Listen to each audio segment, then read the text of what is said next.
Hello everyone, Turtleags here, bringing you another AFK journey video. I am finally answering the question, is Ludovic worth pulling for? And I think there's two camps with regards to the answer to this question. One camp is if you have Tulin, another camp is if you don't have Tulin. And of course there's always the husbando factor. I always tell my viewers, husbando and waifus over meta. And Ludovic is actually one of the better rate-up heroes of everyone who's been released. I would say if you were to go from the worst rate-up hero so far to the best, I would say Soren hands down the worst. Ulsa, very, very niche. And then Vala has her own meta-defining team. Floribel has her Floribel Zoo comp. Ludovic has incredible synergy with Tulin. And then Olmus is insane on Aeron teams and deficit stage pushing. And so I would say that Ludovic, you could do worse. At least, unlike Ulsa, who is only used really in Supreme Arena and some Dream Realm fights, Ludovic is actually used in all the game modes, believe it or not, including AFK stage deficit pushing. And let me explain why. So, in the Dream Realm, if we go into that most important game mode first, if we were to go into recommended formations, if you look at the King Croaker, he actually is in the top teams pretty decisively for King Croaker. And the reason for this is because he synergizes very well with Tulin. The thing about Tulin is that she is kind of like a glass cannon that has revival mechanics. And so I think the way that the devs designed her was that she'll die, she'll revive, and continue to do burst damage. And her burst damage will make up for the time when she is recharging her health to revive again. However, because Ludovic is so bursty of a healer, he ends up keeping Tulin alive much longer than she normally would. For instance, if Tulin was to die at around the 35-second mark on the Dream Realm boss, with Ludovic on the team, she goes from dying at the 35-second mark to dying at the 12-second mark, which means that she's getting several extra seconds of additional damage, which can be the difference between Tulin scoring doing 14 build damage on the Dream Realm boss without Ludovic to doing 18 or 19 build damage on the boss with Ludovic. And for me personally, if you scroll down here, I was able to, even with an EX5 Ludovic, to score pretty high up. I think my ranking for that mode was probably rank 3 on my server, so not bad, not bad. So he's viable in Dream Realm with Tulin.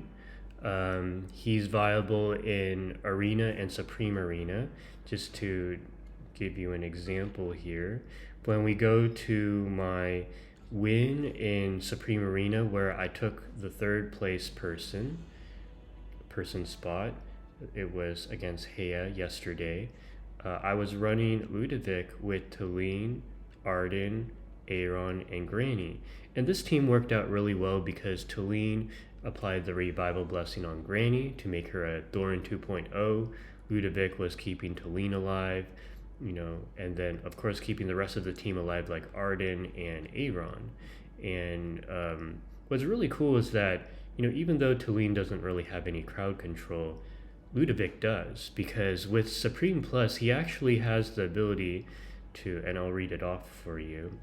Whenever an enemy steps into the Everbloom field, he will instantly take 120% damage and be stunned for 3 seconds. This effect can be triggered once for each enemy every 12 seconds. And if you think about it, a match is 90 seconds long, so 90 divided by 12 is what? It's like 7 or 8.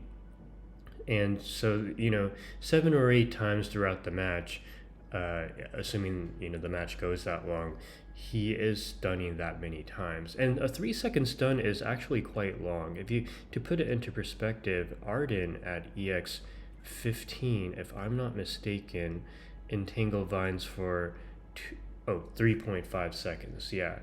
So, I mean, that's a pretty long duration for just getting Supreme Plus. I mean, to get the 3.5 seconds on Arden, you need to bring him to EX15. So, I think that the stun is a bit underrated. People don't really talk about that. They're like, oh, he doesn't do as much damage as Smokey. But as you can see here, he actually does.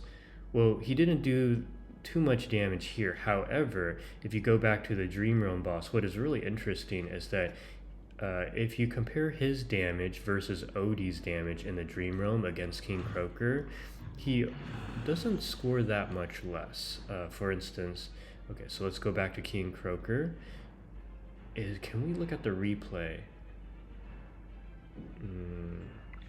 Oh, here we go. Yeah, so he scored 7.3 build damage. And on a previous replay, my Odie, or actually we can find someone who played Odie instead. Yeah, so this guy who played Odie instead, 12.8, okay. So 12.8 and 17. Okay, well, I guess 13.067 and oh, okay, so I guess sorry, I guess, but Ludovic still does decent amounts of damage. He did more damage than Thor.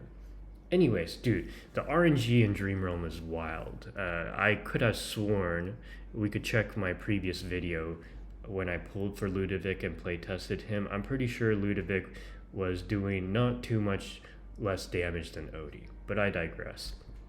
Anyways, so where else can you run him? Of course, you can run him on the faction tower. If you care deeply about getting the rewards, I'm talking about this right here. If you care deeply about getting this reward right here in order to get your artifacts really high ascended, like say level 22, level 23, level 24, then it certainly helps to have actually finally a dedicated healer in the Graveborn faction tower. As a matter of fact, because Ludovic, even at EX5, just does not let your heroes die unless you're really high up in the towers. Because of that, so he ends up being incredibly valuable in the Graveborn tower. The difference between having him and not having him is at least 5 stages. It's crazy. So here's a demonstration of him in the Graveborn tower. So mind you, I'm pretty high up in the stages, but look at how well he keeps the team alive.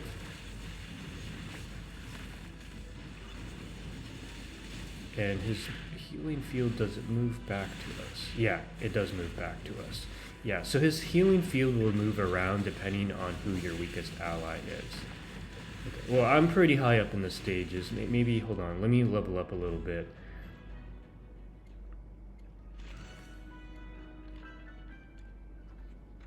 Oh, I can't level up. Dude, season essences is such a huge problem nowadays. But anyways, I'm pretty high up there in the faction tower. And do I run him in multi-stages? I do, actually. I haven't really run him on single stages yet, but on multi-stages, he is usually on the second half. Let me find one person who's actually running him.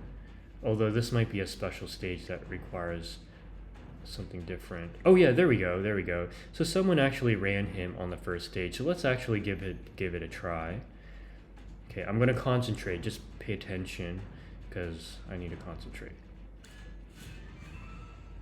Okay, so I always restart so I can manual Aaron's first ultimate. So this is in combination with Stormcaller artifact.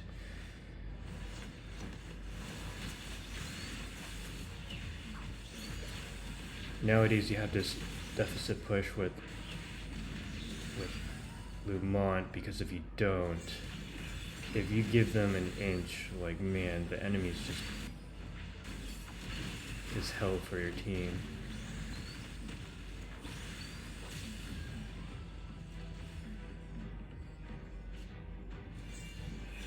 Come on. Thank you.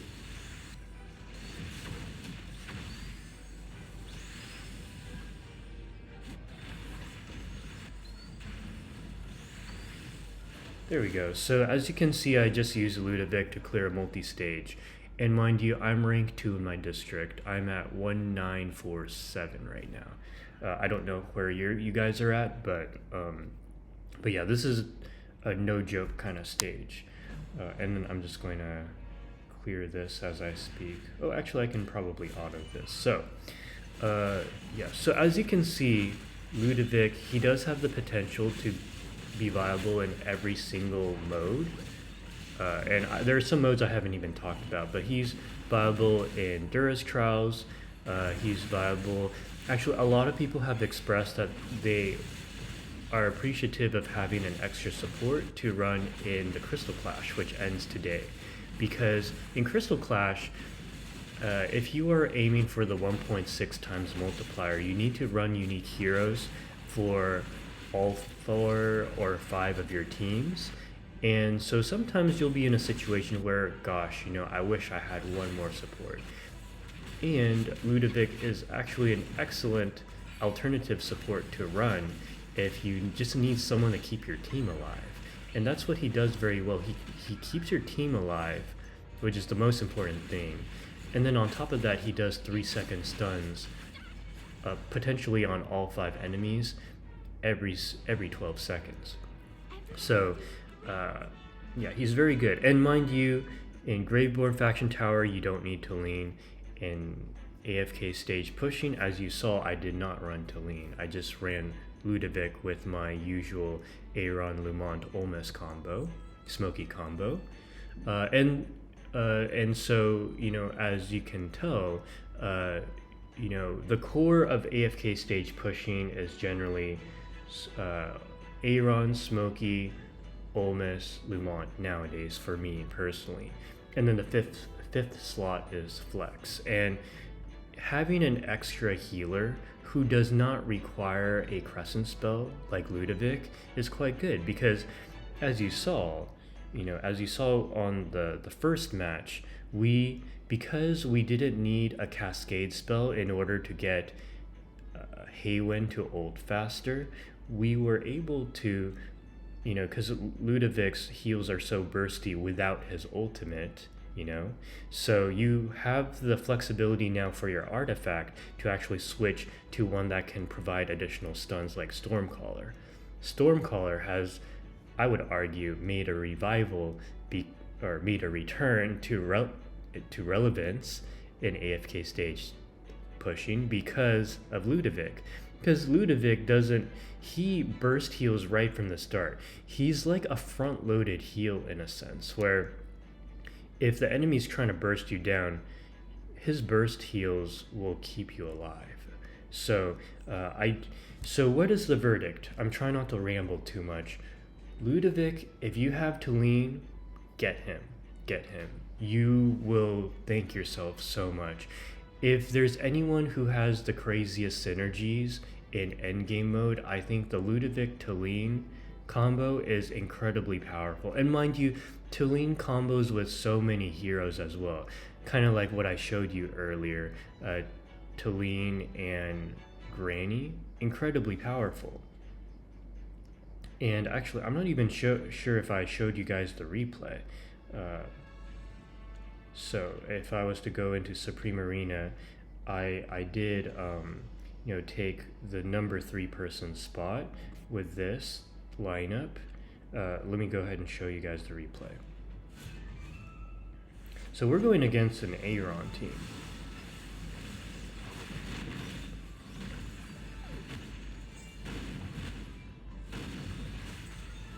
Yeah, this team is crazy. Yeah. Well, anyways, thank you guys so much for watching, and I hope that answered your question. Oh, should I pull on Ludovic if I don't have to lean? I think the answer to that is a maybe. I don't think you can go wrong with another solid support. I do think he's actually a good support, and as I hopefully demonstrated here, you don't need to have to lean in order to run him on at least 3 game modes. So the only thing is that, oh, and also you have to keep in mind, I'm pretty sure that Talene will not be the only hero who sacrifices massive amounts of HP in order to do damage. If you think about it, we already have heroes that sacrifice HP, like Viperion, for instance, who no one has seemed to playtest with him. For me personally, I don't really... I'm not a Viperion connoisseur, but those of you who like Viperion, you could actually test him out with Ludovic. Well, Viperion, the problem with him is that he doesn't really provide a whole lot of crowd control. Like, usually you'll want to run him with like a Carolina, a Cessia. You know, those two do a lot of damage. So, anyways, I digress. Thank you guys so much for watching. I will see you in the next video.